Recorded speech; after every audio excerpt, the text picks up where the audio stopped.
We have loads and loads of texts to get to. Some on the orders, some on the AJHL, because many of you have friends or family impacted in the decision by it. So here's where it stands now. Currently, the AJHL made a decision. There was the BCL sent out a small statement last week that there was going to be 5 teams coming to the BCHL next year.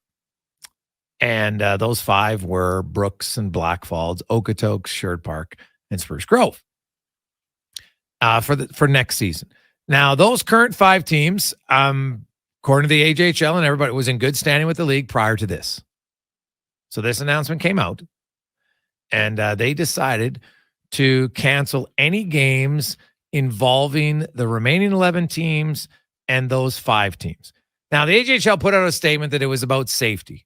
So with the insinuation being that those 5 teams, their players could do anything and there would be no retribution long-term and no punishment because playing in the BCHL, it's a different league, different rules. So it's not under the Hockey Canada umbrella, so they could do whatever they want.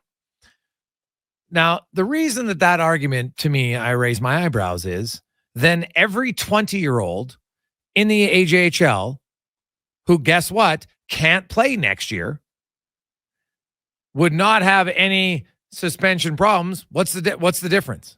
Why are they allowed to play down the stretch or in the playoffs then, if that's your argument? Right? Like, it seems somewhat of a hollow argument to me because you have 20-year-olds every year that happens. So, that's one point. Now, here's the other. So I did a lot of research today because I was trying to understand, because we've had the questions. People say, like, is there a benefit to this? It's a really good question. I don't know. So I actually spoke to people some people who are in the group of 11 and some in the group of 5. Because to me, I try to get a balanced account of it. And here has been the issue that the AJHL has that doesn't like. And this came from members on both sides. So for the last many years, the AJHL player, if all of a sudden a player in the AJHL decides to just up and leave, they can't leave to another AJHL team, but they can go to the USHL. And now, of course, in the last few years, they could go to the BCHL. But you used to be able to just literally leave. Say, you know what? And it actually happened this year, right? I think the most recent was Oakenfold, like back in early January. His advisor says, you know what? I think it's better for you to leave because the other league's better, and we think that'll give you a better chance of a scholarship. Right? So there was some frustration there. And this goes way back. I actually did some research. Did you know that Matt Benning, after 2 years, he left the AJHL way back in 2012, went 1 year in the USHL, then went to college. So it's not like this is just something that's new. This is going back like over a decade. So there's some people in the AJHL that are, they don't like it. You can lose some of your better players for nothing. You don't get any compensation. They're just, you know what? I want to leave. Can't control them. So and if you look at recently in the AJHL, the teams at the top basically have been Spruce Grove and Brooks. It's kind of what it's been. And so the league has gotten watered down. Now, I have said this for years. I thought there was too many teams. That's TWO first. Too many teams in the Western Hockey League. And I thought the same about the AJHL. Because remember, back in 1996, you know how many teams were in the AJ? 10. Then they started expanding to 11. Then Camrose came in, 12, and then it kept going. Now it's up to 16. Do you think there's that many more players from 96 till now from the pool that they choose from? Because you can't say, well, look at the NHL. Well, the NHL expands globally, right? The AJHL is not global. So I think it's watered down their league a little bit. And so you have some of the better players in the AJHL were leaving to go play in the USHL because they felt it was better competition. Now, whether that's a good decision or a bad decision, that's just what happened. So that's why.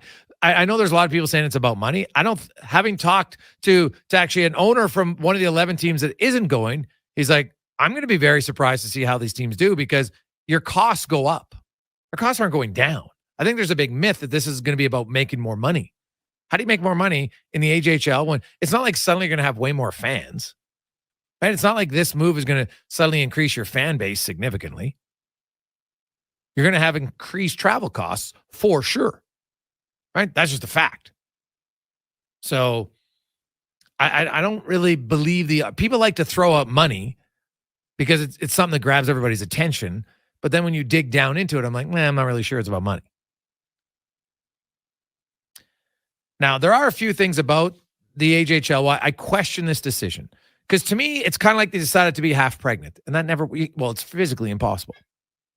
So they decide that they're canceling games that involve the 11 teams remaining and the 5 who are going to leave next year. Those head-to-head games we don't want. They use the safety thing as an excuse. I don't really buy it personally, but that's just me. Number 2. Then they say, well, out of respect for those players on those 5 teams, we'll allow any remaining games that were scheduled between them head-to-head to play out. Well, that's a total of 16 games between the 5 teams. And it's actually fewer than that because they're playing each other, right? 5 games left for Brooks, 5 for Sherwood Park, 3 for Okotoks, 3 for Black Falls. And I looked online at the AJHL schedule. Spruce Grove has none against those teams. So it would look like their season's over. Their last game was last Friday or Saturday. Yeah, because the Calgary game was canceled. So that'd be last Saturday. In the AJHL, I learned that every May, and not a specific day, but it's in May, when they have their meeting, that's when each team each year declares if they're going to come back the following season. Now, you remember the most recent team that didn't was the Calgary Mustangs. This was 4 years ago. And they said, okay, you know what? We're taking a leave of absence. They're out. They're no trouble. Like, so every year, that's when you declare. Because financially, there's not a lot of teams that are like on great financial ground every year. It's, as I've said many times, this is not a lucrative money-making business running a junior A team. You run a junior A team more so because you love hockey. Right? If you break even, you're pretty happy. It's just kind of how it works. And so if you had that and you knew that these teams could just say in May, legally by your bylaws, you know what, we're not coming back next year.